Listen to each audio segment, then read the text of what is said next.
Olá, meu nome é Maria Clara e hoje nós vamos apresentar a respeito do impairment, a partir do estudo real de um caso da empresa Raizen, que no primeiro trimestre do ano de 2026 reconheceu uma perda de mais de 11 bilhões de reais dos seus ativos.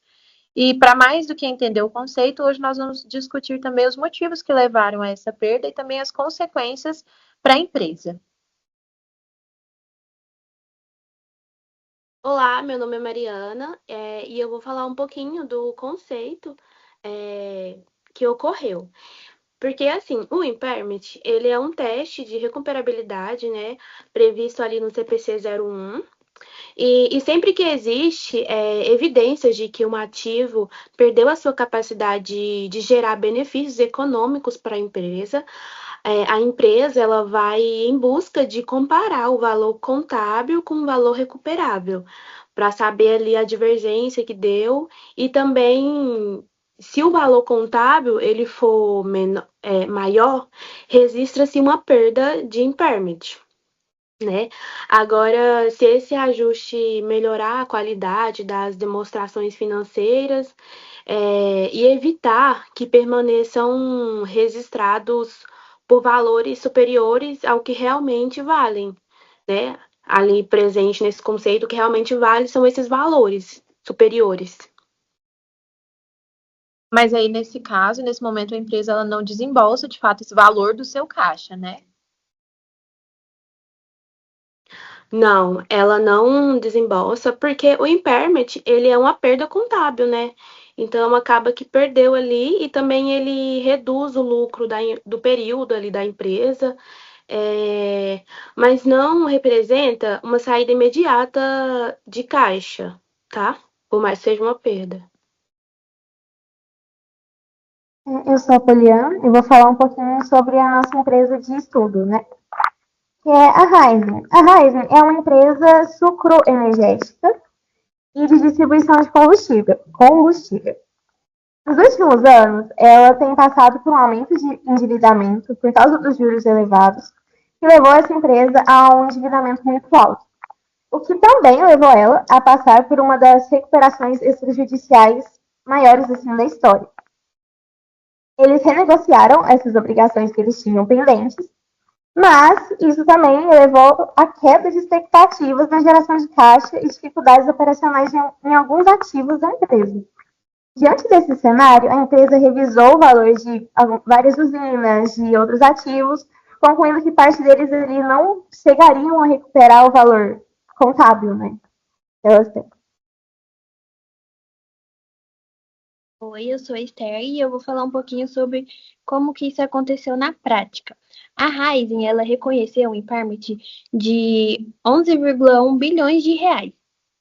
E segundo a empresa, os fatores econômicos e financeiros citados pela Poliana foi que agiu, né, diretamente na redução das expectativas de algum retorno de alguns ativos que estavam nele, né? Certo. A gente, depois dessa contextualização, a gente percebe que o impairment ele não é algo assim positivo para a empresa, né, de um ponto de vista ali financeiro, visual, né? Mas vocês acreditam que foi a decisão correta que a empresa tomou de reconhecer essa perda? Na minha opinião, acho sim que foi a decisão correta, afinal de contas, as demonstrações contábeis têm que passar para as pessoas o que é real da empresa, né? O que é a realidade econômica no momento. Então, se um ativo perdeu o valor, ele tem sim que ser demonstrado. Eu também concordo que foi uma decisão correta, né? Porque além de cumprir o que está escrito no CPC 01, o impairment ele aumenta a transparência, né? Para os investidores, os bancos, e os demais usuários mesmo de informações contábeis, né? E a gente também percebeu, né, que o impairment foi uma forma, né, de transparência, especialmente para os credores. Por quê? Porque eles evitaram as decisões por influência das demonstrações incorretas. Exatamente, porque se a gente for parar para pensar, são mais de 11 bilhões de reais que poderiam estar ali superestimando o ativo, né? E é um valor que, de fato, como explicado, a empresa não iria recuperar, pelo menos não naquele momento, né? E aproveitando que a gente está falando disso, vocês acham que a gente já viu, né, que reconhecer essa perda não é algo tão vantajoso para a empresa, mas vocês acham que isso prejudica a imagem da empresa no mercado financeiro, para investidores e para outras pessoas? Vocês acham que isso prejudica a imagem?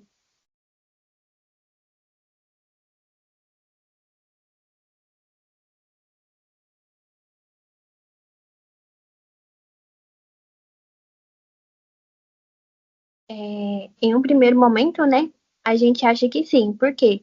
Porque ele reduziu, né, o lucro e pode causar mais impacto na percepção dos investidores.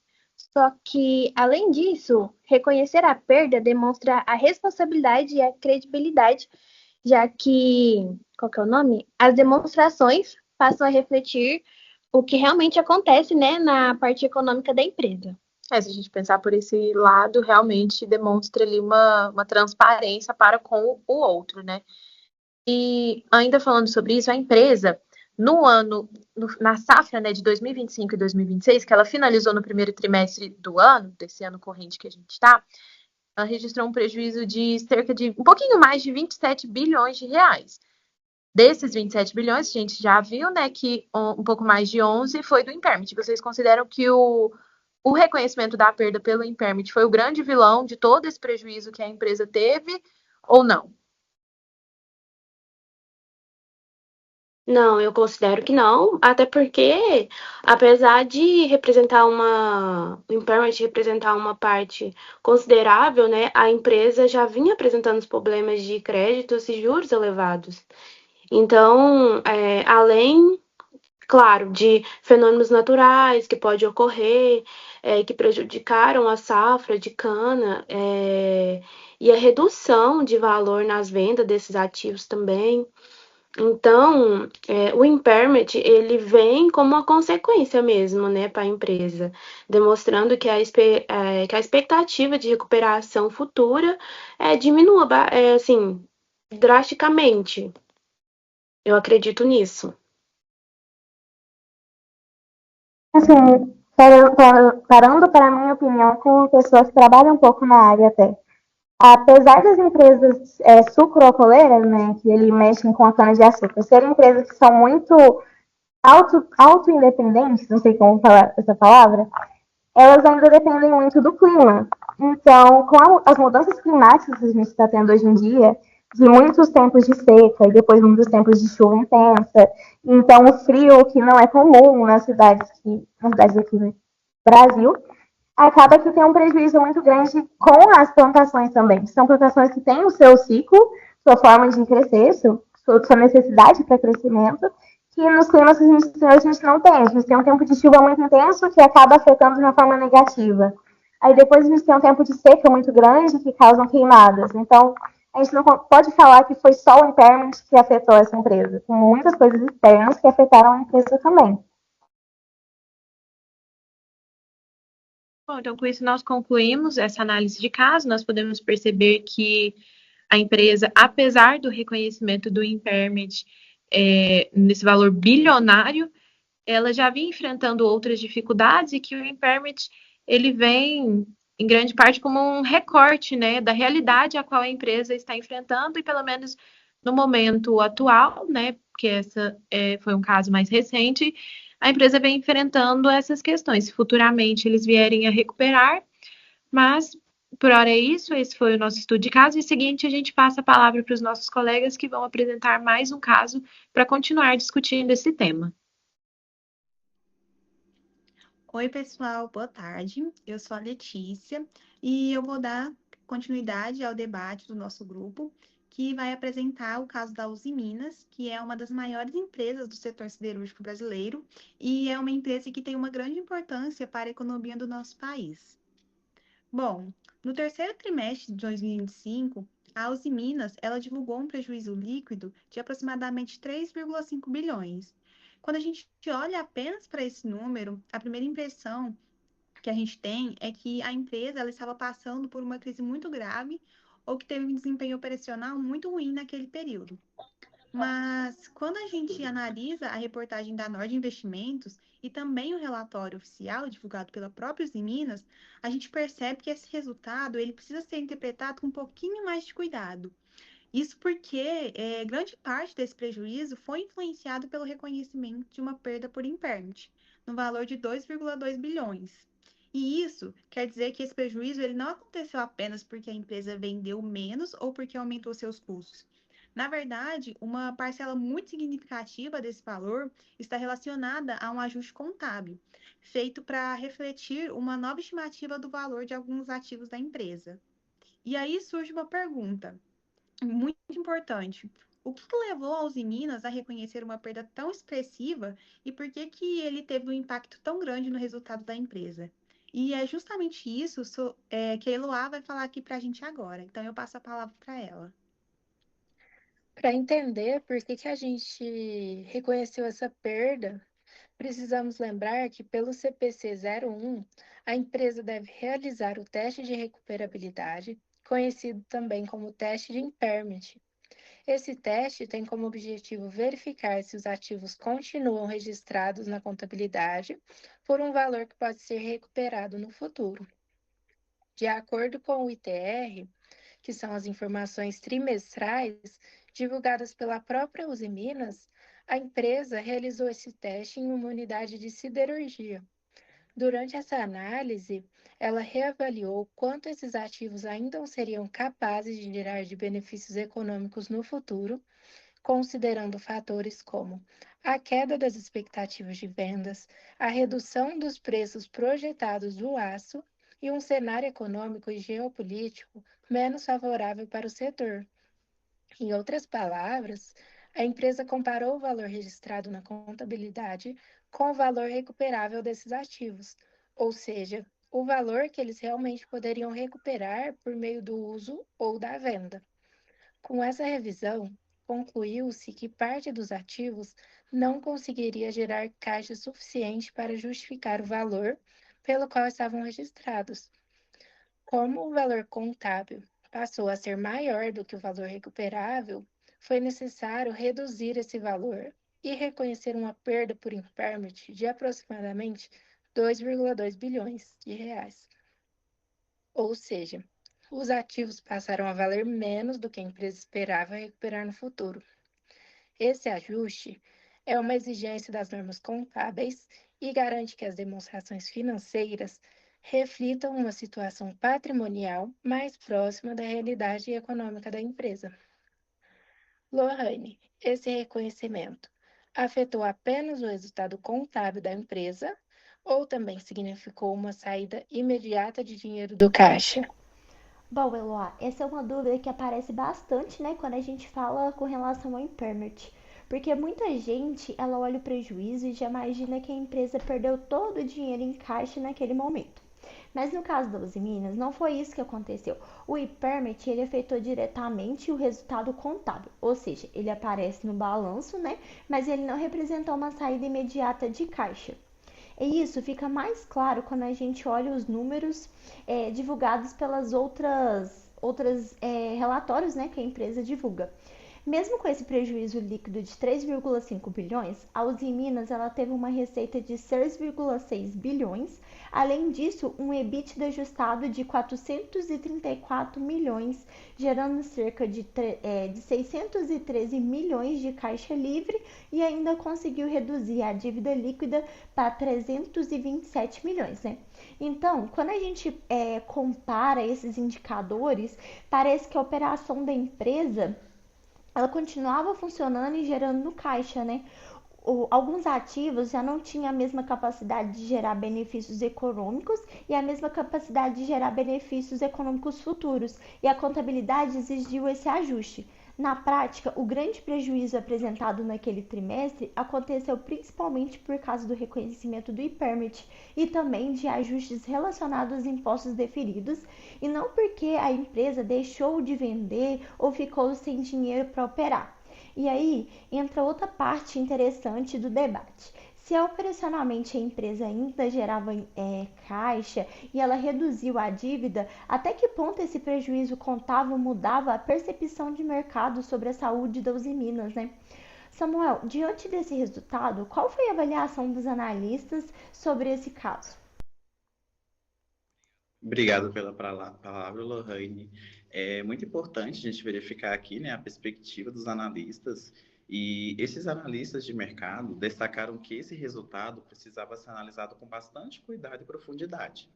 À primeira vista, o número final assusta, mas quando olhamos ali por trás dos bastidores do balanço, o cenário muda. Apesar do prejuízo contábil expressivo que foi reportado, a Uzi Minas demonstrou uma resiliência operacional bem notável, pois a empresa apresentou uma melhora significativa na sua geração de caixa operacional, avançou na estratégia de redução do seu endividamento líquido e, além disso, né, que é o mais importante, manteve suas operações e plantas siderúrgicas funcionando normalmente, sem qualquer interrupção. Já por outro lado, não podemos ignorar os desafios severos que a empresa enfrenta no cenário macroeconômico. Os analistas apontaram forte pressão gerada pela concorrência internacional, especialmente pela entrada massiva do aço importado a preços altamente competitivos. Somado a isso, houve uma redução generalizada nas expectativas de crescimento para o setor siderúrgico global. Foram justamente esses fatores de mercado que deterioraram as projeções de longo prazo e exigiram o reconhecimento desse impairment. Esse caso, gente, da Uzi Minas, ele é bem emblemático, né, e nos traz uma lição corporativa fundamental.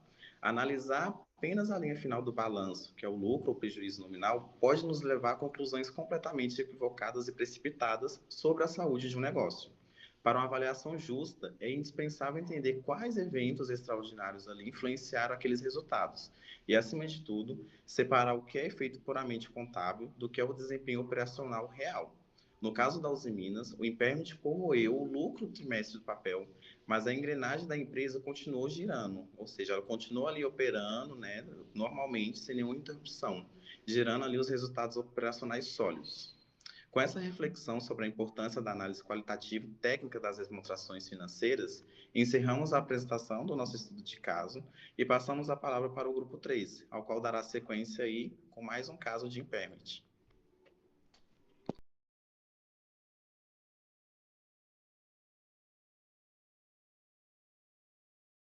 Boa noite, pessoal. Bem, é Pedro. E todo mundo aqui já comprou, então a gente conhece a parte do L, par, do animais. A gente usa uma airdrop, para e ver as lojas, vídeos, as coleções. Mas hoje o meu grupo quer contar com vocês para a gente dar uma olhada nos bastidores. No final de 2026, o Som, que é um dos donos de todas essas marcas, eles dão um tombo de quase 2 bilhões de reais no seu valor, especificamente ligado a ele. Mas não foi porque ninguém parou de comprar produtos dele. Isso acontece com o mercado que perde. Tem um valor de contato gigantesco. E hoje o meu grupo vai contextualizar e caso. Então, porque, tipo assim, o que foi esse impairment aí? Boa noite, meu nome é Ana Júlia. Eu vou explicar bem resumidamente o que seria essa questão do impairment no Grupo Soma. O Grupo Soma, ele cresceu bastante nos últimos anos, comprando outras marcas. Então, com essas outras aquisições, aumentou também o valor do goodwill registrado no balanço. Então, por conta disso, a empresa precisava fazer todos os anos o teste de impairment para verificar se esse goodwill ainda tinha capacidade de gerar o retorno esperado. Então, quando o Grupo Soma fez esse teste, ele percebeu que algumas marcas e unidades de negócio ela já não iria gerar resultados. Então, a empresa esperava, quando elas foram compradas, e isso não aconteceu por causa de mudanças no cenário econômico, foi do aumento dos custos e porque algumas marcas cresceram menos do que o previsto. Então, a partir dessa revisão, a empresa ela refez as projeções de fluxo de caixa, trouxe valores para o valor presente e comparou esse resultado com o valor que estava registrado na contabilidade. Então, como o valor recuperável ele ficou menor do que o valor contábil, o Grupo Soma ele teve que reconhecer uma perda por impairment. Então, no fim, a empresa registrou uma baixa de aproximadamente 3 bilhões de impairment, principalmente relacionado ao goodwill das aquisições. Então, foi basicamente esse o motivo. Entendi. E uma das razões também foi a reforma tributária, não foi? A aprovação da reforma tributária também impactou bastante, porque a criação, né, do IBS e CBS, em substituição ao ICMS, ICS, PIS e COFINS, criou tipo uma incerteza adicional sobre o aproveitamento do crédito, né, dos créditos tributários vinculados, né, às operações. Aí, após isso, reforçou, né, o impacto negativo das projeções que foram feitas. Reforçou bastante e fez com que essa perda fosse mais acentuada. Entendi. Só que, tipo assim, quando o Grupo Soma adquiriu a Hering, ele não esperava, né, que fosse ter problemas assim, que ele ia ter que declarar um impairment. Sim, sim, porque foi realmente uma projeção, né? Eles fizeram uma projeção, uma previsão de que o resultado seria outro. Só que aí teve a reforma em si e também essa questão que a Ana falou, dos resultados, né, das empresas. E nesse caso mostra que a alteração na legislação pode afetar o valor dos ativos das empresas, mesmo sem mudança nas operações. Sim, sim. E comparando com outras empresas, o Grupo Soma não foi o único caso de 2023, onde as empresas como a Alpargas, a Natura também, tiveram que reconhecer impairments.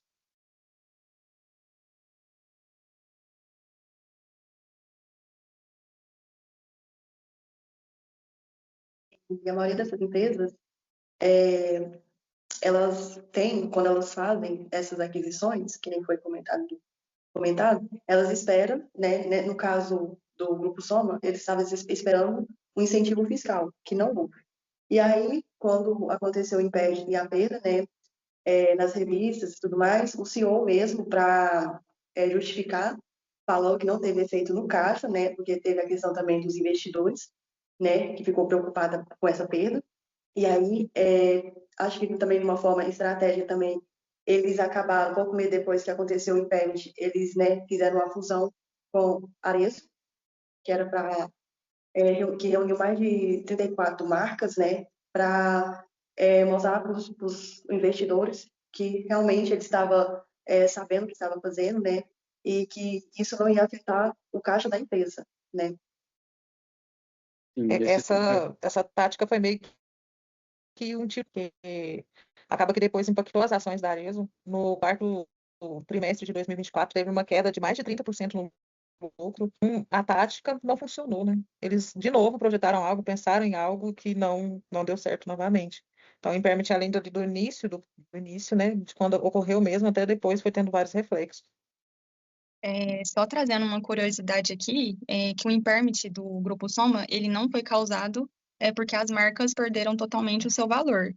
Porque marcas como a Farm, Hering, Animale, elas continuaram fortes no mercado. A perda ela foi reconhecida porque o retorno financeiro esperado dessas aquisições passou a ser menor do que o previsto quando eles foram compradas. Então, o impairment, ele avalia as expectativas da geração de caixa futuro e não só a popularidade ou qualidade das marcas. Então, às vezes as pessoas podem confundir, né, essa questão do motivo, mas também outro ponto interessante é que o impairment ele não afeta diretamente o caixa da empresa. Muita gente pensa que o Grupo Soma ele perdeu 3 bilhões, mas na realidade esse valor foi uma baixa contábil. O caixa da empresa ele não saiu 3 bilhões naquele momento. O que mudou foi o valor registrado dos ativos no balanço. Foi basicamente isso. E é interessante também que, além disso, né, mesmo com a baixa, o Grupo Soma ainda ele pôde utilizar na época cerca de 1 bilhão e pouco em benefício fiscal do abatimento de impostos a partir de 2025.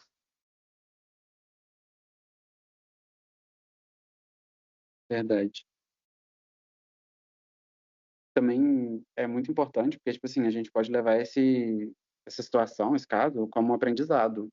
Porque as estratégias que a gente usa em relação à compra de empresas, e além disso, são muito importantes, porque às vezes a gente espera um lucro esperado, mas às vezes, aí a gente tem que declarar o impairment sobre esse lucro esperado que a gente não teve. Sim, e essa imprevisibilidade não é só contábil em si também, né? Acaba que outras áreas da economia em si interferem. Eu acredito que, nesse caso, por exemplo, pode ter interferido a questão do jeito que está hoje a economia no Brasil. O custo de vida está muito alto, as pessoas reduzem o gasto, então acaba que tem menos consumo, de toda forma, essa previsibilidade, né? Então, vamos supor, tem uma previsão daqui 10 anos, mas daqui 5 anos tem uma mudança catastrófica na economia, acaba que essa previsão não vai valer de nada, vai mudar muito, e acaba que não é só contábil, né? Então, tem que ser analisado nas previsões. Tem mais, assim, tem todo um contexto por trás. Sim, também tem as alterações na legislação, né? Que a mudança da lei da subvenção reduz as expectativas da geração de caixa, né? Que afeta ainda mais o IPERMIT.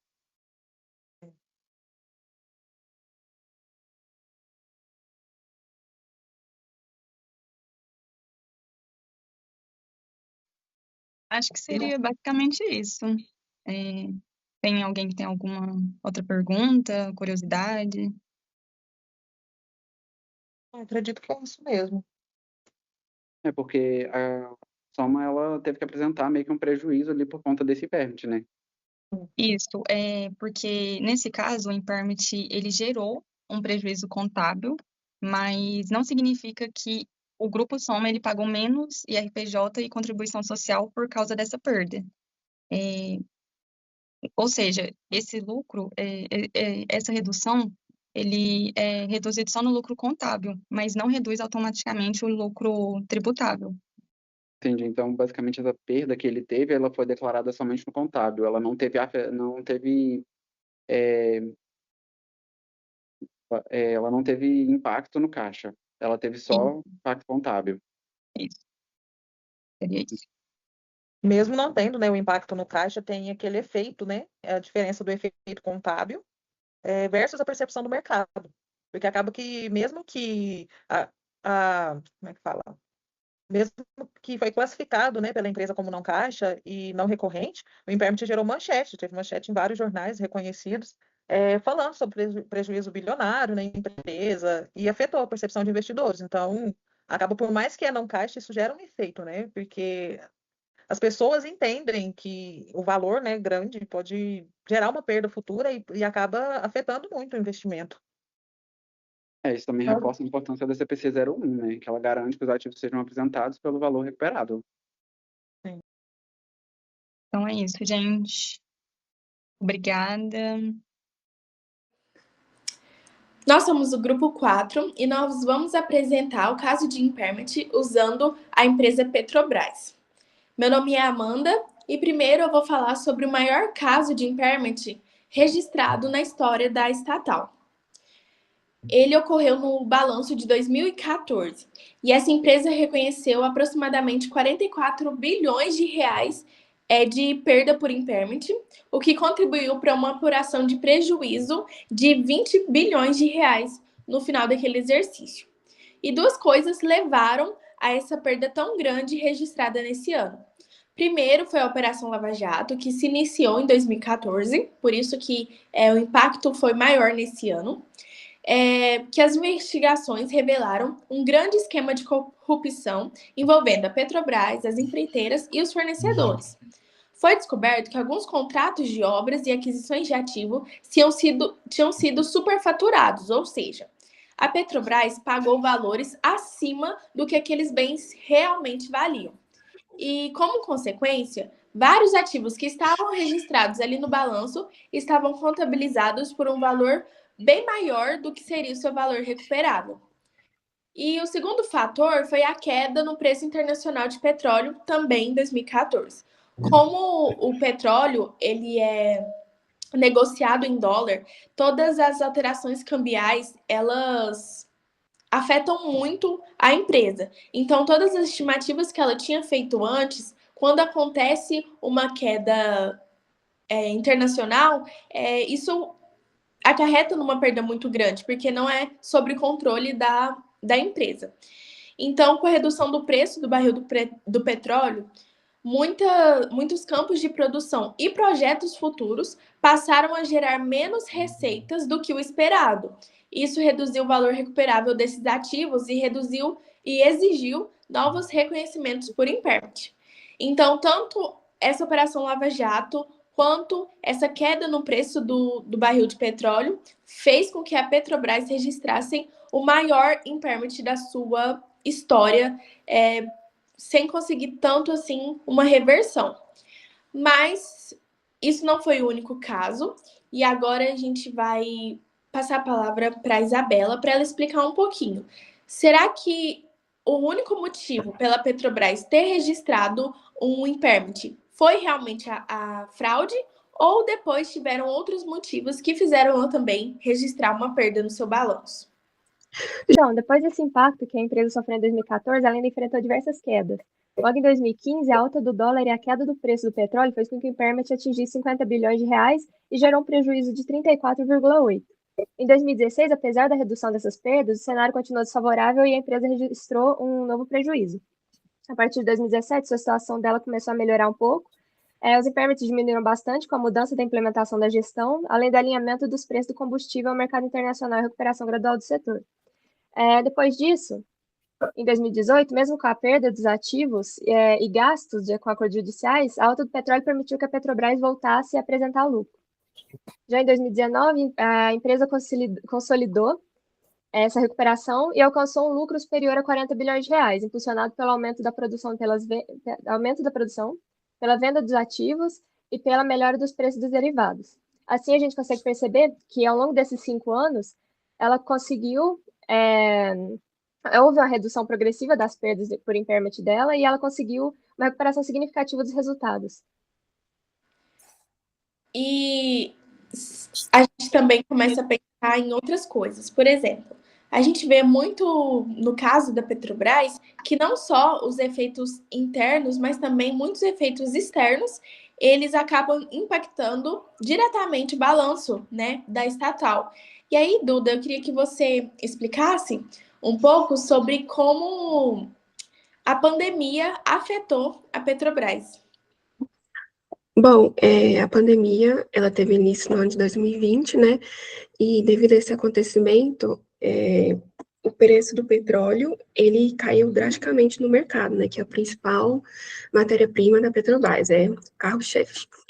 Aí, com essa queda de preço, ela registrou uma perda que chegou a 65 bilhões de reais, foi classificada como uma perda por impairment, porque os seus ativos, que no caso era o petróleo, perdeu valor, assim, despencou de valor no mercado. Porém, nesse mesmo ano, né, de 2020, lá no último trimestre, que as coisas começaram a melhorar e tudo mais, os ativos da empresa, eles começaram a subir de preço novamente. Isso fez com que boa parte das perdas por impairment fossem recuperadas. Foram aproximadamente 31 bilhões de reais que eles conseguiram recuperar dessas perdas que sofreram no começo do ano. E devido a essa recuperação, eles conseguiram fechar o quarto trimestre de 2020 com um saldo positivo, assim, com um lucro que bateu recorde, o que espantou, assim, né, deixou muitos investidores incrédulos, porque a perspectiva era terminar o ano com muito prejuízo, porque a perda foi muito grande lá no início do ano e ninguém esperava que os ativos, do nada, aumentassem seu valor de novo, assim, tanto que essas perdas por impairment são tão inesperadas.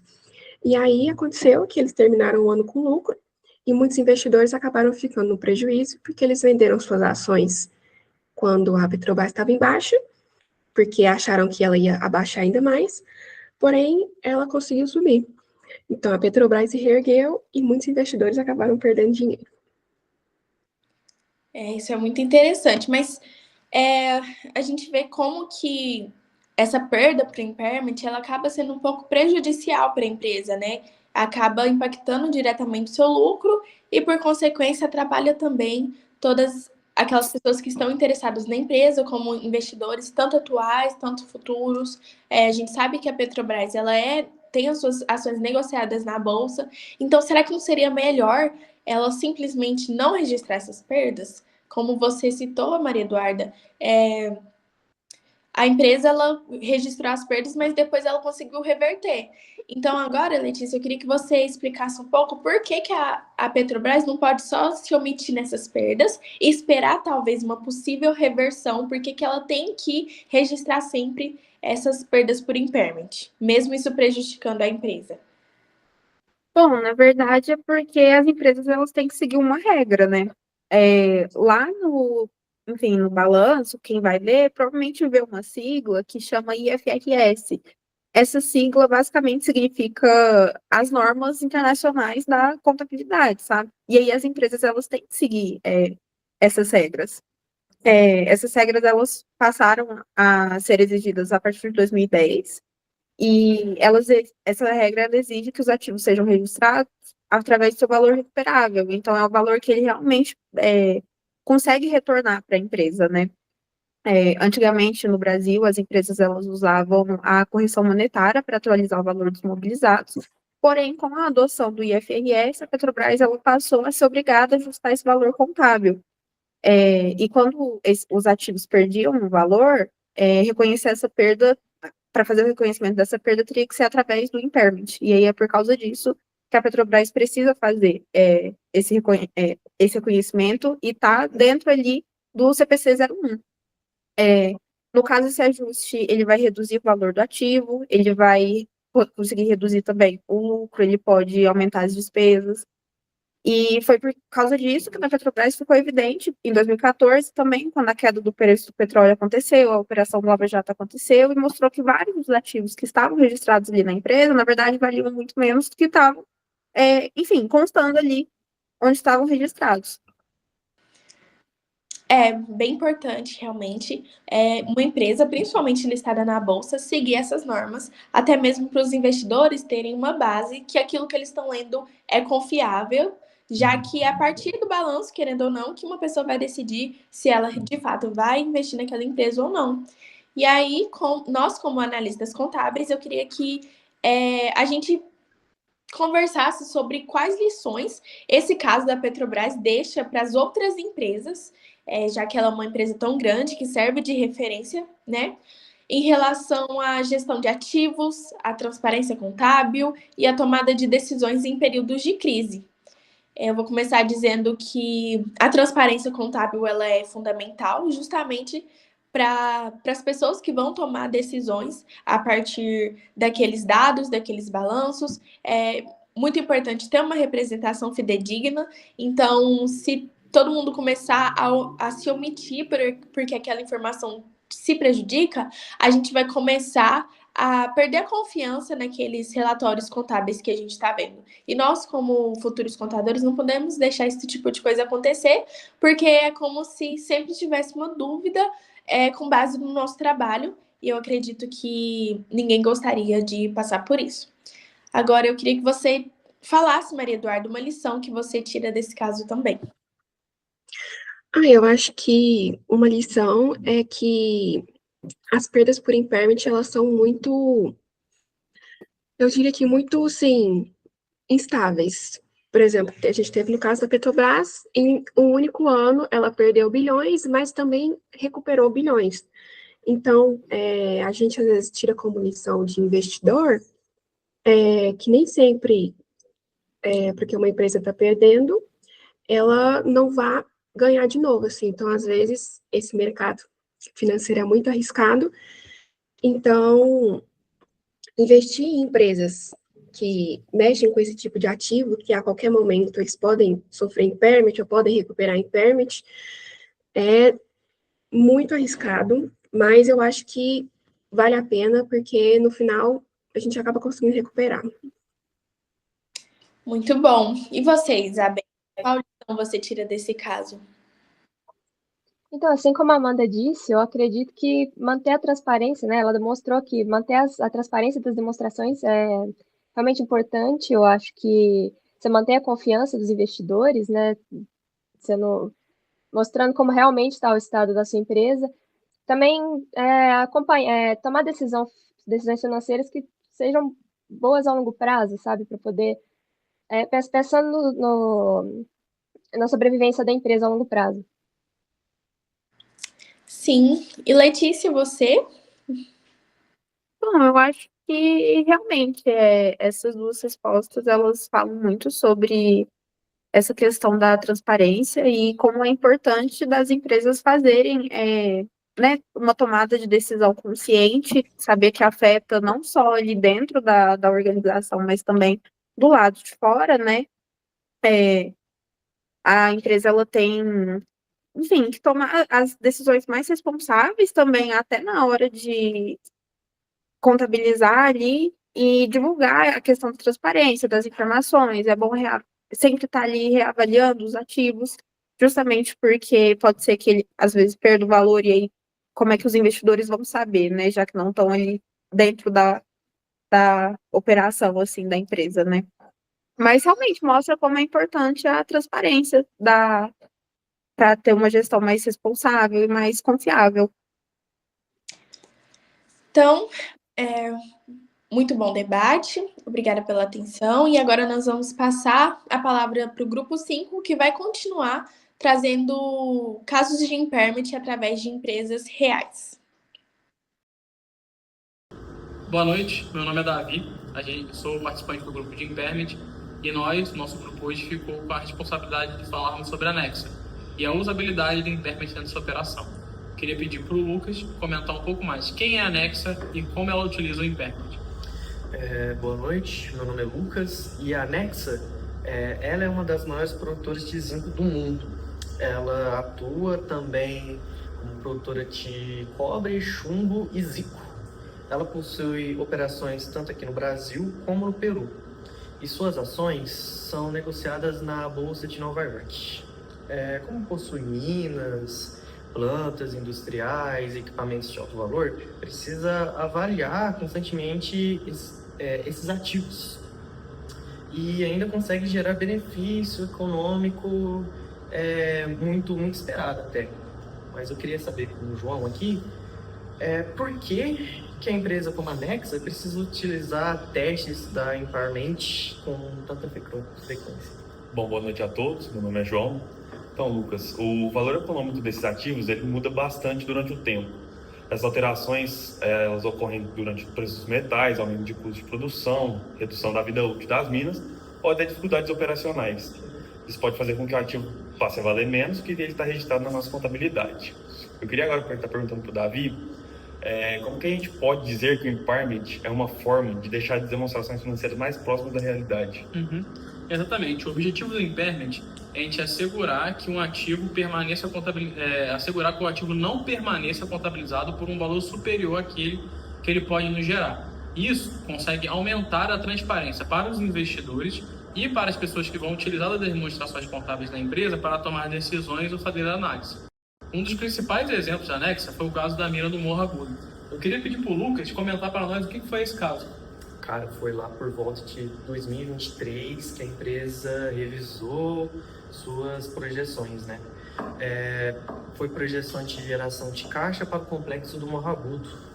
Se eu não me engano, foi em Minas Gerais. Foi após uma análise que concluiu que a mina teria menor capacidade de gerar um retorno financeiro e reconheceu uma perda por impairment de aproximadamente uns 50, 60 milhões de dólares. Mas, tudo isso daí foi uma perda significativa. E eu não lembro se a mina deixou de existir ou de funcionar. Como é que foi? Então, isso é um ponto muito importante. Na visão do impairment, não significa que essa mina perdeu a sua utilidade. Ela em si perdeu seu valor econômico. Ela diminuiu das expectativas futuras que todos estavam tendo. E eu queria saber, Davi, o que aconteceu no ano seguinte com essa mina? O que gerou depois disso? Então, em 2024, a operação da mina foi realmente suspensa e a Nexa recebeu uma proposta de compra e vendeu o complexo como um todo. Como o valor obtido foi superior ao recuperável estimado no teste de impairment que ela fez em 2023, a empresa conseguiu reverter cerca de 10 milhões de dólares da perda registrada. Eu queria saber agora sobre o projeto magistral. Ele também sofreu impairment, mas foi um motivo um pouco diferente lá na Nexa, não foi? Foi no Morro Agudo. Foi um projeto magistral. Ainda era investimento em desenvolvimento, né? Foi problemas relacionados ao licenciamento ambiental que acabou reduzindo a expectativa do retorno econômico, cara. E perguntar para o João aqui qual foi o impacto financeiro dessa decisão, qual foi? Então, para a Nexa, ela acabou reconhecendo isso como uma perda por impairment. Foi algo aproximadamente ali por volta de 55 a 58 milhões de dólares. E esse caso mostrou para a gente que o impairment também pode ocorrer em projetos que ainda não começaram a estar operantes. Eu queria perguntar para o Davi quais são os fatores que a empresa utiliza para poder calcular o valor recuperável de cada ativo. Então, a Nexa, ela utiliza diversos fatores. Como eles, o preço dos contratos futuros de zinco, cobre e chumbo. Também o fluxo de caixa projetado e esperado, a vida útil de cada mina que eles estão explorando, a taxa de desconto, que é a taxa do deságio, a taxa de câmbio e o valor justo líquido dos custos para vender. Então, para desalocar uma operação, para treinamento, para transporte, ela também retira isso. Lucas, você consegue dar um exemplo prático do que é isso? Claro, mano. Imagina que o preço do zinco fica baixo durante vários anos. E a mina continua produzindo, mas teria menor rentabilidade. Isso reduz o fluxo do caixa e é esperado e pode fazer com que o valor recuperável fique abaixo do valor registrado na contabilidade. E João, cara, na sua opinião, uma empresa grande registrar um impairment pode avacalhar a quem quer investir nela, os investidores? Então, Lucas, isso aí é algo muito relativo. Inicialmente, para alguns, pode gerar preocupação, porque vai estar reduzindo o lucro do exercício. Porém, tem muitos investidores que enxergam isso como um sinal de transparência e uma boa governança.